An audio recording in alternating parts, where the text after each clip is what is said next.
Hello? Can we change them now?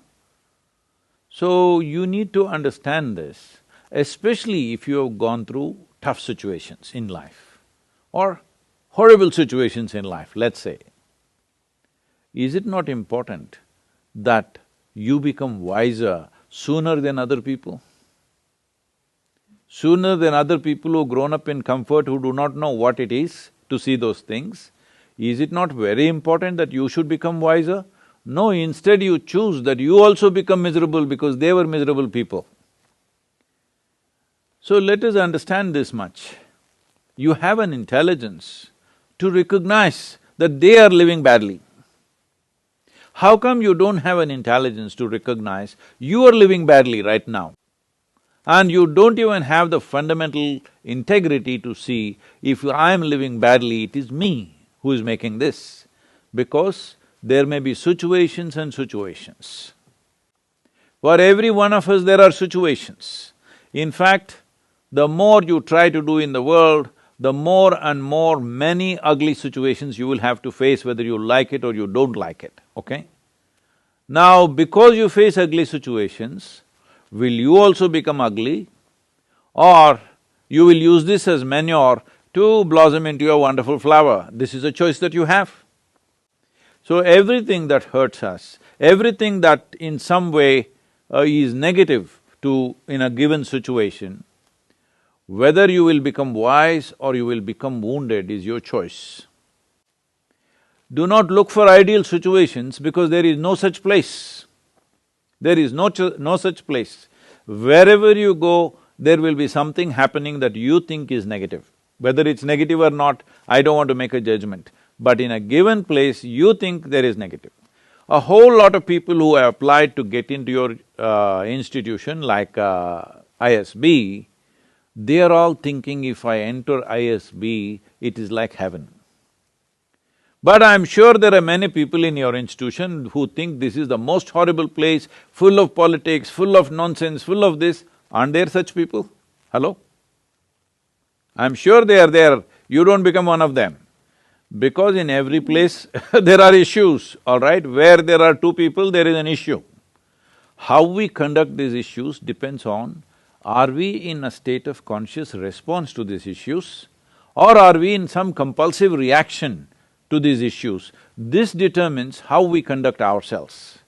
This has become a syndrome all over the world because they've all read a little bit of Freud, little bit of Maslow, little bit of all this European psychiatric stuff. And everybody is a psychiatrist. Because my parents were like this, I am like this. Come on, huh? Where is your intelligence? If your parents were like this, you must take a vow, you will never ever be like that. Hello? Yes or no? If your parents lived so badly, if it is true, I don't even know whether they lived badly or not. This is her perception of it, all right? We do not know how they lived, but going by her words, assuming it is true, if they lived badly, is it not your business to see never ever you commit such mistakes as they're committing in their lives? Is this not what human intelligence capable of? Or human intelligence is like, they study rats and make all kinds of conclusions about human beings today. Whole lot of experiments about human beings are on rodents. Be looking at the behavior of the rodents, people say, oh, human beings like this, like this. Is it not a sad story? Being the most evolved creature on this planet, I want you to understand, for you to come to this level of intelligence, it's taken millions of years of work, of evolution, to get you here, to the peak of evolution on this planet. So being the peak of evolution, are we displaying that we are the top of the world? Are we?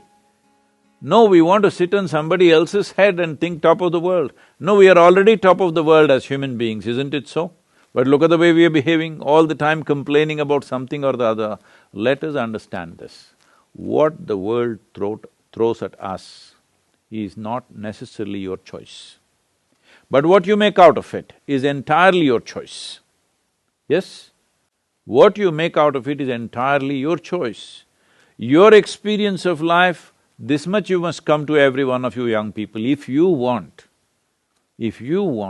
your potential to open up in the world, One important thing that you must fix in your life is your experience of life, either peacefulness or agitation, either joy or misery, blissfulness or suffering, whatever it is, your experience is entirely made by you. Other people are doing what they want, their drama they're conducting. It is your reaction to that which is causing these experiences to you. Right now, if I abuse you, I won't, I'm just telling you, Mrudu. Suppose I abuse you, the abuse is in my mouth. It is not a bullet, it doesn't come and hit you, but it's your reaction which causes the suffering, isn't it? Suppose I abuse you nicely in Tamil language or Telugu or Kannada, this guy will understand that's a problem. But if I abuse you in a language that you don't understand, with a smile on my face, you will think I'm saying sweet things to you, isn't it? And you'll respond nicely to me. So I'm telling you, your experience of what is happening with you right now is 100% determined by you. Human experience happens from within, not from outside. Outside influences are there. How far we allow them to affect us, unless they're physical situations. You're in a war zone, somebody's shooting at you, that's a different matter, all right? That needs to be dealt with in a different way. Even there, a conscious response will give you better chance of survival than wild reactions.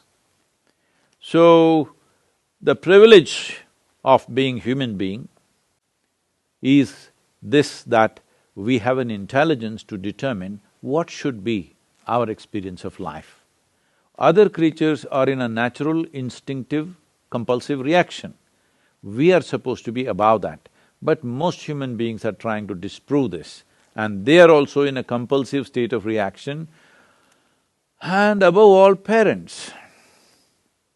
Well, they are living the way they know best, isn't it? If they knew any better, they would have done better. They're doing their best.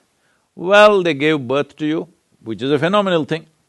Maybe not willingly, but they gave birth to you one way or the other. And they gave you enough food and education and nonsense, whatever you needed, and brought you up to this level. Now don't keep on looking at the rear view mirror forever.